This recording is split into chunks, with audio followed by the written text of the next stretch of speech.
Quand j'ai créé cet Institut de la parole, j'ai eu un certain nombre de gens qui m'ont regardé quasiment scandalisé en disant « Mais Bilger veut nous enseigner la parole alors qu'on sait parfaitement parler dans le quotidien. » La parole que j'enseigne, ce n'est pas la parole vide, c'est la parole pleine de sens qui démontre l'existence de celui qui parle. Mais pourquoi, au fond, est-on tellement habitué aujourd'hui à une parole qui se prépare en amont, qui a besoin d'un écrit, qui a besoin de consulter un tableau? C'est que tout simplement, on ne sait plus, faute de culture générale et faute des humanités, on ne sait plus parler en même temps qu'on élabore sa pensée.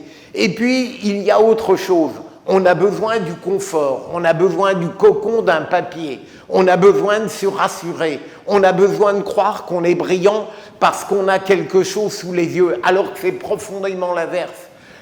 La méthode que je propose aura parfois une rançon, il n'y aura pas que des imparfaits du subjonctif, mais en tout cas, elle n'ennuiera jamais. Et le dernier élément qu'on oublie trop souvent, quand on parle librement, avec une gestuelle qui accompagne la parole, quand on s'investit tout entier dans l'espace, quand on répond avec vigueur et enthousiasme, en cherchant tout de même à respecter la qualité du langage, eh bien on se rend compte que c'est physiquement très épuisant.